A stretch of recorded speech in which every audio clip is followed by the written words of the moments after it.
In this class we want to talk about the 7 P's, the extended marketing mix.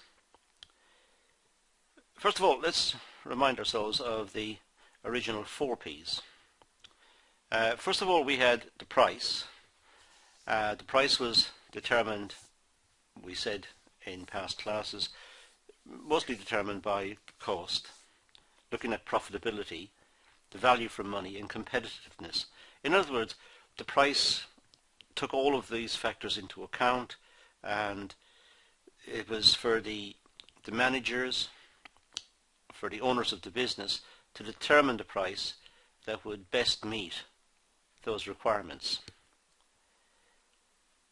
We also had the product, and the product included topics like new product development, product management, the product features and benefits of the product, branding, packaging, and after-sales service.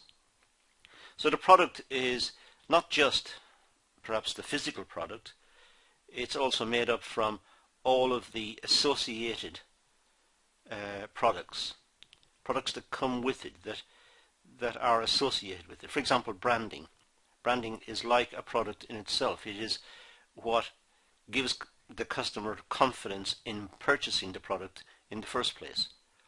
It is the reputation, the name of the business. The packaging, which doesn't in a sense do anything other than promote the product. But if it's effective and it gains sales, then it has contributed. So the product could be seen as including topics such as the ones we've got on the screen at the moment. And we've also got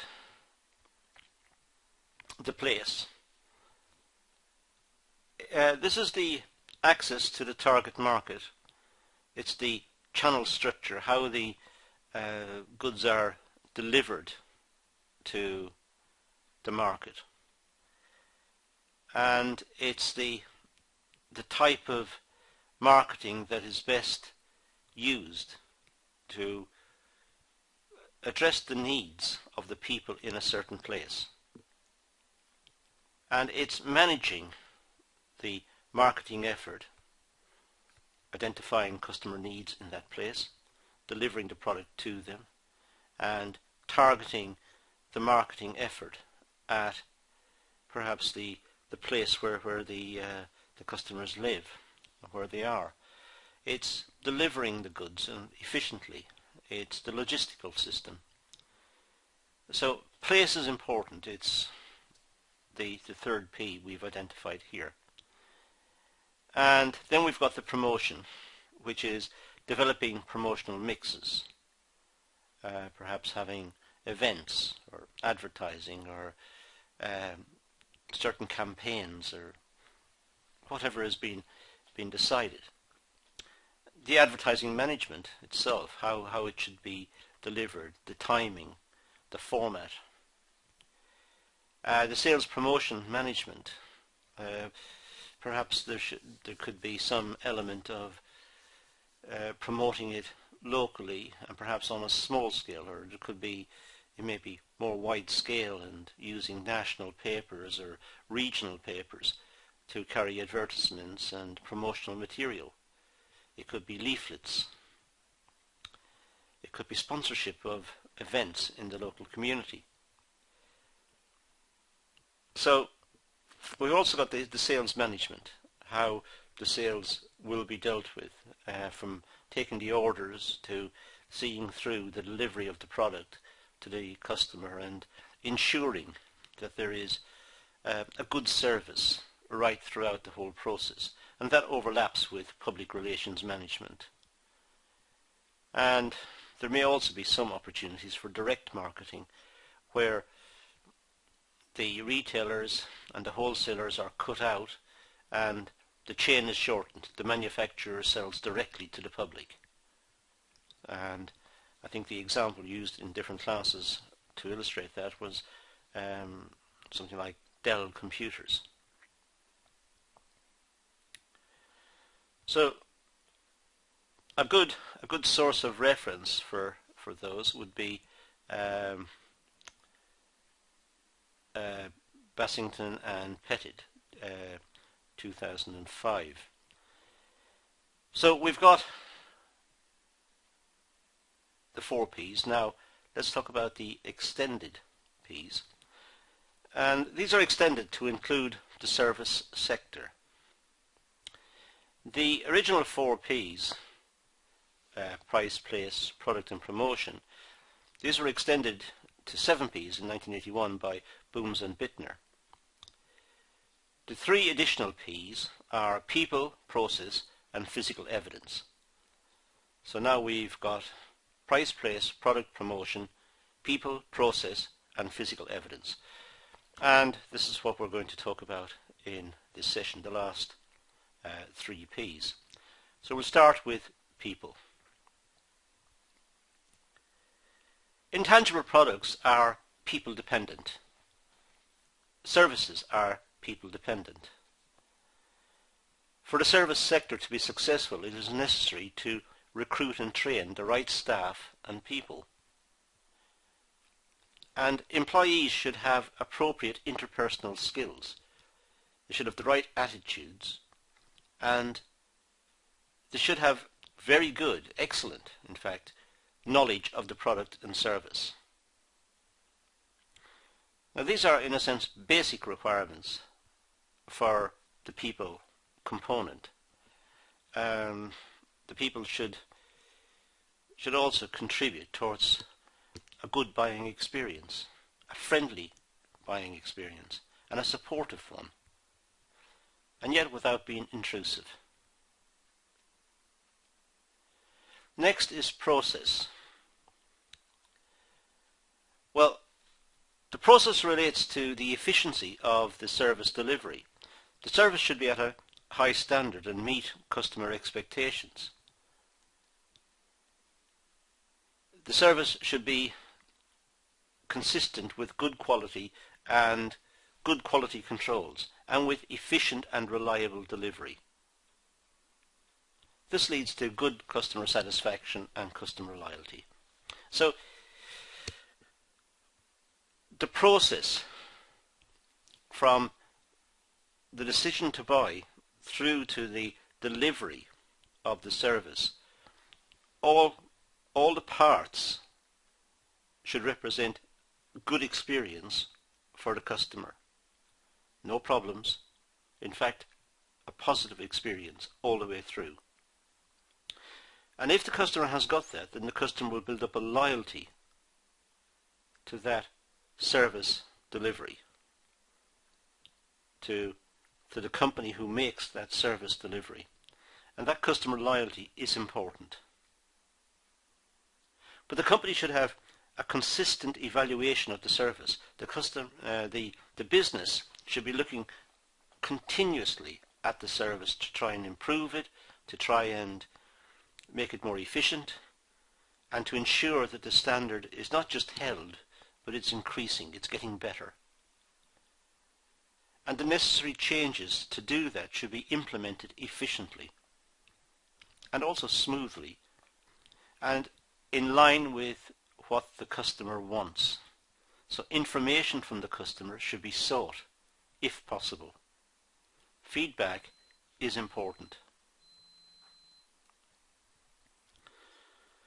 Next we've got physical evidence. All services have a physical element. The services must be delivered in some physical space. So there is a spatial dimension to all services.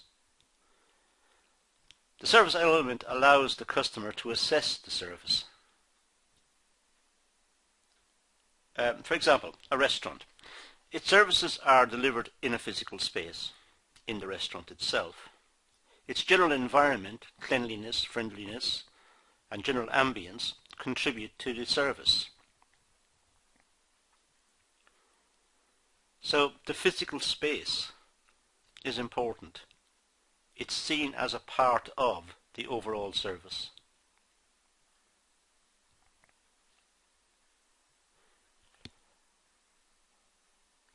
Now the implications of the marketing mix. Well, it creates competitive advantage through adjustments to the 7 Ps and distinguishes the business from its rivals. So it gives the business 7 components to deal with, and the business can vary what it does within the 7 Ps and try and find the mix that works best for it. If it finds the right mix from the 7 Ps, the right price, the good atmosphere, the people component is correct, they're properly trained and friendly, etc. If all the components work, then it should create competitive advantage, and it should distinguish the business from its rivals. Now, meeting customer expectations. The aim is to segment a market and target specific customer groups.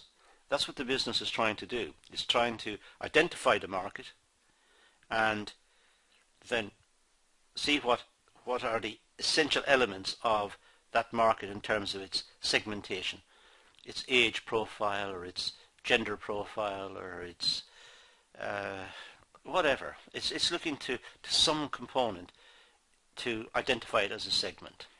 Once the target group or segment has been identified, then it uses the mix, the marketing mix, to create the value. So having identified the market, or the component, this aspect of the market, this segment of the market, it may then adjust from the 7 Ps, adjust the marketing mix to target specifically that market segment. Organizations aim to provide better value and quality than the competitors. That's the name of the game. That's what they're trying to do. They're trying to outcompete the competitors. Now, integration of the marketing mix. The mix should work well together. It should be integrated. All activities in the mix must complement each other. So the price should be somehow the right price. It should be market researched, and feedback from customers regarding the price should be taken into account, looking at cost structures and looking at all the influences on price. They're all guidelines as to what can be done. And then marry that up with, let's say, the product. What is the product? What is the perception of the product? So looking at all of the various components, they should all be integrated. So it's not just looking at the price, it's looking at the product, the place, the promotion, the people, and so on and so on. So all of the 7 parts of the marketing mix should be integrated. They should be taken together to form the product, and that product should then be delivered to the customer to meet the customer's needs.